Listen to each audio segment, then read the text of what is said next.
Kina bingung. Wah, kenapa? Apa ada hal lainnya? Tidak ada. Aku cuma mau bicara denganmu sebentar. Jawab Ezra. Dalam hatinya berpikir, katanya kalau orang sudah menikah, istri akan makin cinta suaminya dan perasaan cinta suami terhadap istrinya akan berkurang. Tapi kenapa dalam hubungan mereka keadaannya kok terbalik ya? Oke, selama tidak ganggu pekerjaanmu, kamu boleh bicara denganku. Kina setuju dan tersenyum. Dia bertanya, Kina, bayi kita baik-baik saja hari ini? Kenapa kamu tidak tanya kondisiku? Ezra, kamu pilih kasih. Kina mendengus, pura-pura kesal. Aku tahu kamu baik-baik saja, jadi aku tidak akan tanya. Ezra tertawa ketika mendengarnya pura-pura kesal untuk mendapat perhatian. Hari ini bayi kita patuh banget. Dia tidak merepotkan aku dan jauh lebih nyaman daripada saat hamil Clayton. Jawabnya, Kina sangat kesakitan saat mengandung Clayton dan dia masih ingat hari-hari ketika dia terus-menerus muntah. Sekarang bayinya sudah lebih dari 3 bulan dan tidak ada tanda-tanda hamil sama sekali. Setiap hari dia makan dan tidur nyenyak, begitu nyaman sehingga terkadang Kina lupa kalau dirinya sedang mengandung bayi. Yah, kurasa anak ini pasti anak perempuan. Entah kenapa Ezra merasa semakin yakin. Dia merasa kalau anak laki-laki lebih merepotkan dan anak perempuan akan lebih berperilaku baik. Kina sengaja menceramahinya seperti seorang guru.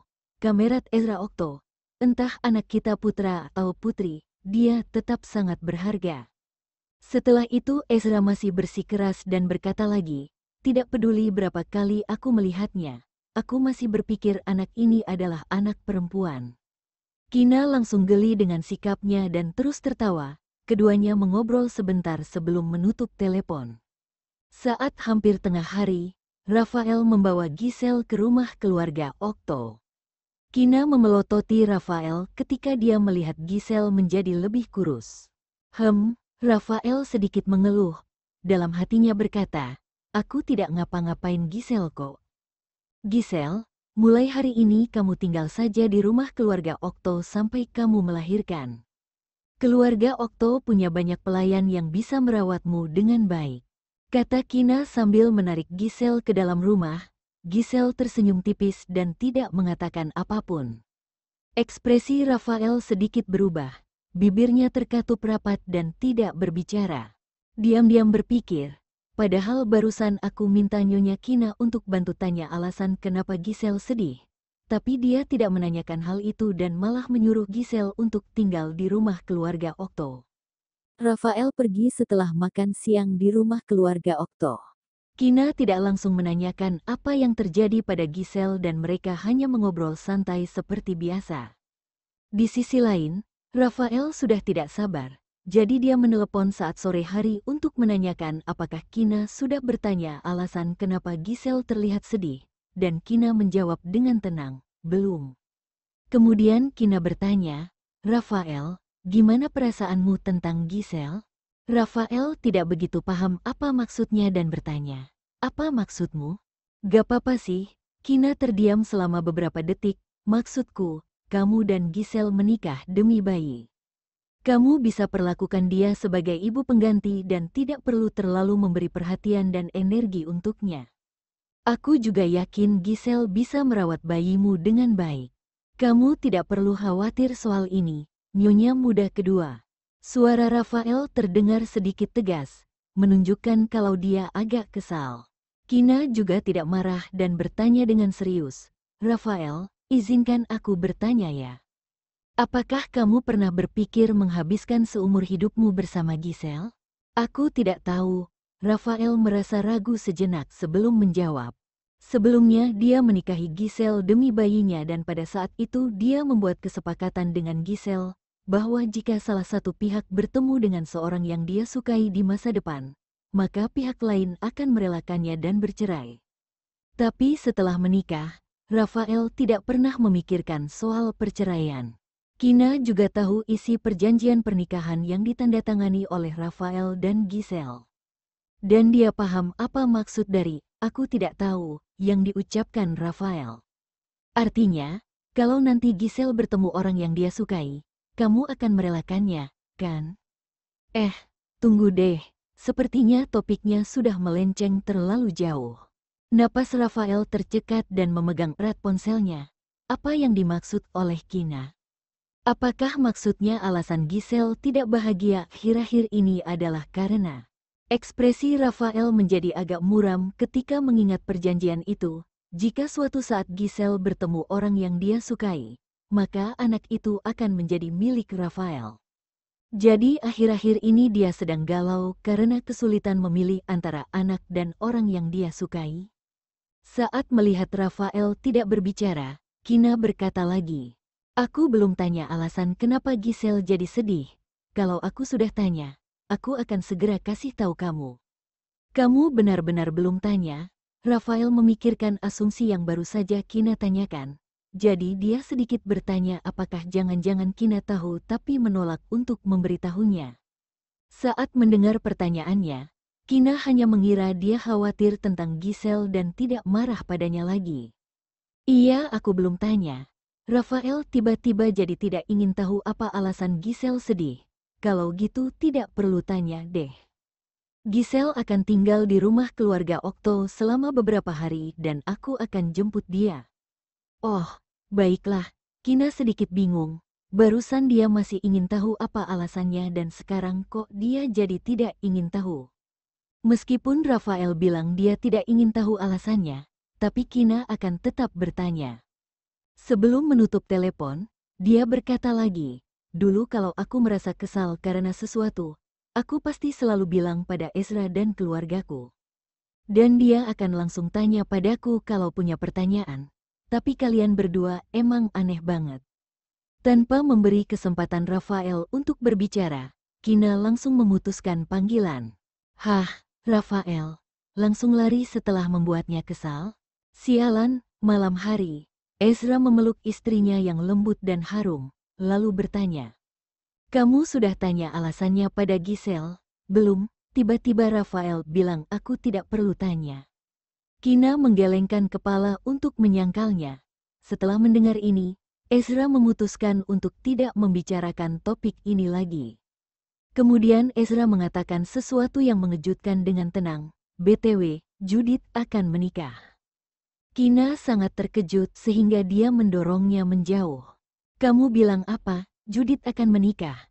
"Ketika dia kembali hari ini, dia mengirimi aku undangan pernikahan." Jawabnya, "Seseorang berani menikahinya." Bukan. Maksudku siapa yang begitu hebat sampai bisa mengendalikan Judith?" Kina benar-benar sangat terkejut. Dalam benaknya, Judith itu orang yang sangat dingin, pendiam dan tertutup. Dia selalu berbicara tanpa basa-basi dan langsung ke intinya. Kina benar-benar tidak bisa membayangkan orang seperti apa yang menjadi pasangan Judith. Dia juga seorang polisi.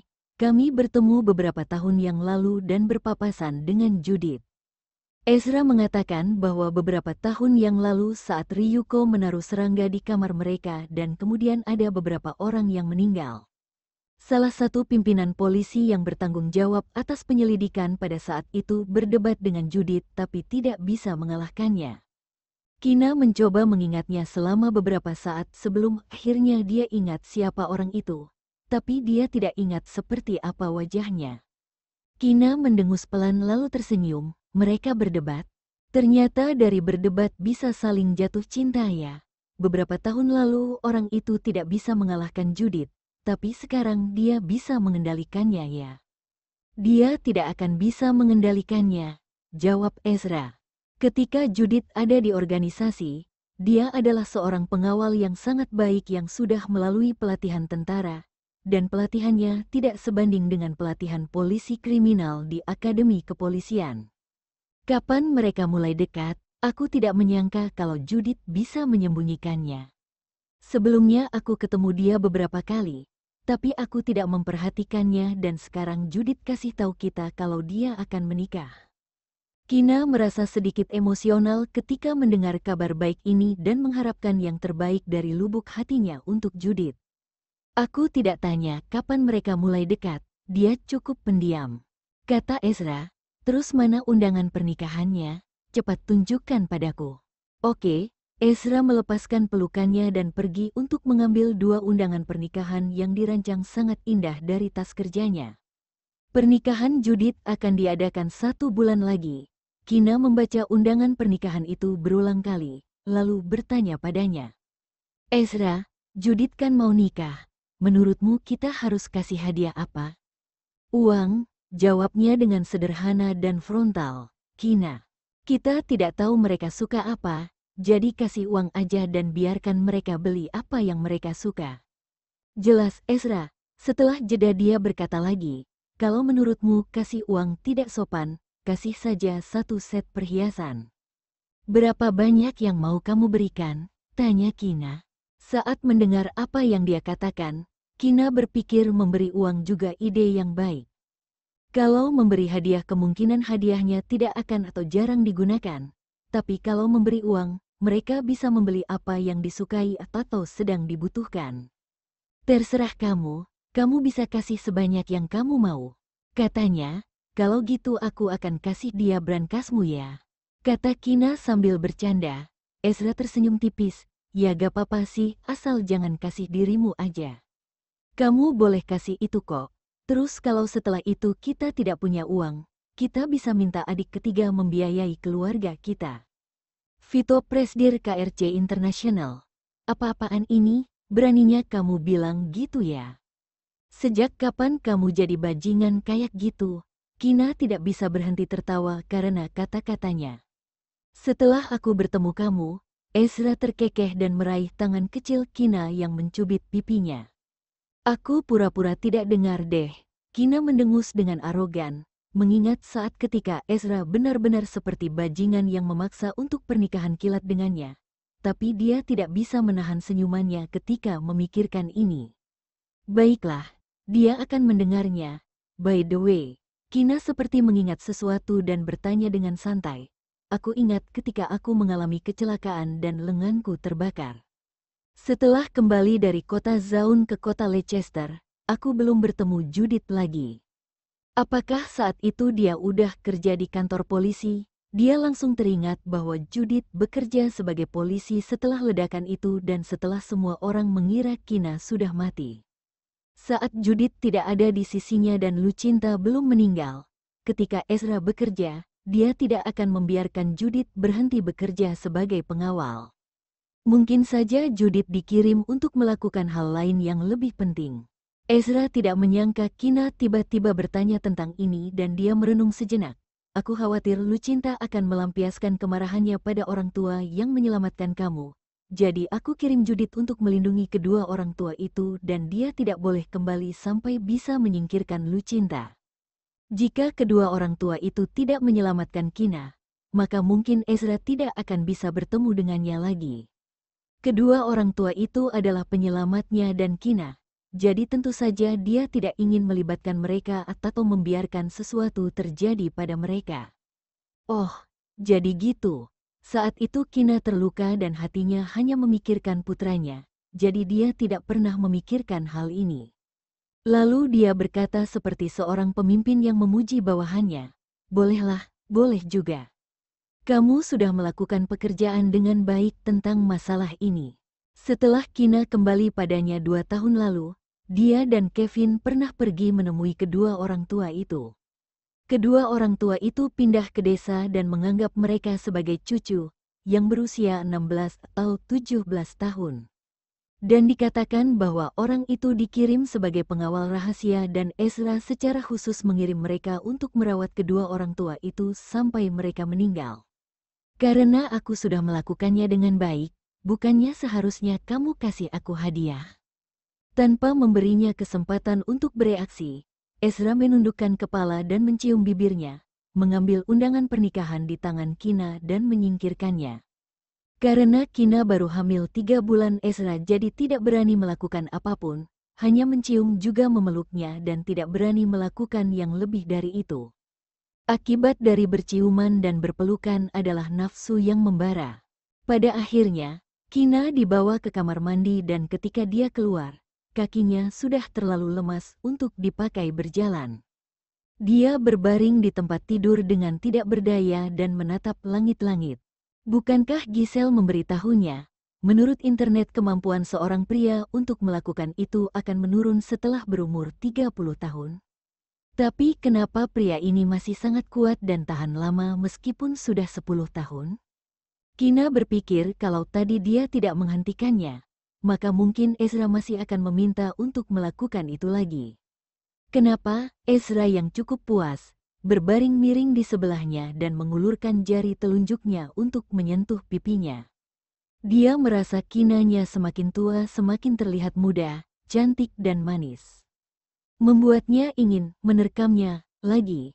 Kina memutar matanya dan berkata dengan marah. Rasanya aku mau mematahkan juniormu deh, supaya aku tidak akan kelelahan karena kamu terus meminta itu. Kamu serius? Ezra bertanya padanya sambil tersenyum tipis. Serius? Balasnya kesal. Kalau gitu, nih patahin. Saat Ezra berbicara, dia mengambil tangan Kina dan menaruhnya di bagian bawahnya. Kina sangat panik sehingga dia langsung menarik tangannya dan hatinya berdebar kencang. Kenapa miliknya tegang lagi? Kekuatannya sangat menakutkan. Kalau kamu tidak kuat, tidur saja yuk, Ezra tersenyum tipis. Setelah itu dia mematikan lampu dan menarik Kina ke dalam pelukannya. Kina membutuhkan waktu 2 atau 3 hari sebelum akhirnya dia tahu apa alasan Giselle menjadi sedih. Ternyata sebelumnya dia pergi ke kantor cabang bersama Rafael selama beberapa hari. Setelah itu dia mendengar orang-orang di kantor cabang membicarakannya, dan mengatakan bahwa Giselle ditinggalkan oleh orang tuanya dan jadi yatim piatu karena dia cacat. Oleh karena itu, dia tidak layak jadi istri Rafael, licik dan berani menggoda untuk bisa tidur dengan Rafael, dan sebagainya. Bagaimanapun, hal ini sangat menyakitkan untuk didengar. Ketika mendengar ini, Kina jadi sangat marah dan tidak sabar untuk berkelahi dengan pihak lain. Dia mengutuk di dalam hatinya, kenapa mulut para wanita itu sangat jahat dan kejam sih? Pasti pikiran mereka juga sangat kotor. Karena kekurangannya sendiri, Giselle merasa rendah diri di depan Rafael dan tidak berani mengatakan kalau dia sudah menyukai Rafael sejak begitu lama. Sekarang Giselle dan Rafael akhirnya mulai mengalami kemajuan, tapi akhirnya hubungan mereka mundur lagi karena omongan orang-orang itu. Albert memeluk putranya sambil mendengarkan Kina selesai bercerita, lalu berkata dengan nada tenang dan dominan, suruh Rafael pecat orang-orang itu dan bunuh mereka sebagai pelajaran. Kina tersedak, Giselle tidak punya bukti untuk ditunjukkan pada Rafael saat para wanita itu menghinanya. Kenapa butuh bukti? Dulu aku langsung kasih tahu tuan muda ketiga tanpa bukti. Dia mendengarkanku, dia percaya padaku dan tanpa mengatakan sepatah kata pun, dia langsung memecat orang-orang yang menghinaku. Albert meliriknya acuh tak acuh. Dia menambahkan, selain itu, entah itu aku atau Giselle, identitas kami adalah istri presdir. Apakah perlu alasan untuk memecat beberapa orang? Aku tidak suka orang-orang itu. Pakai alasan ini juga bisa, kan? Dasar wanita jahat, kata Kina sambil tersenyum. Ya, aku emang wanita jahat dan akan marah pada mereka yang berani menghina dan membenciku. Albert tersenyum dan mengakui gelar itu. Kalau kamu bilang statusku rendah dan tidak layak untuk tuan muda ketiga, setiap aku akan berkeliaran di depan mereka, mengobrol dan terus bermesraan sampai mereka jadi penggemarku. Kina berkata, situasi kamu dan Giselle berbeda. Tuan muda ketiga menganggap kamu sebagai hidupnya dan kalau kamu ingin bunuh seseorang, dia tidak akan ragu untuk melakukannya untukmu. Tapi perlakuan Rafael kepada Giselle tidak sejauh itu. Albert berani melakukan itu karena Vito menyukainya.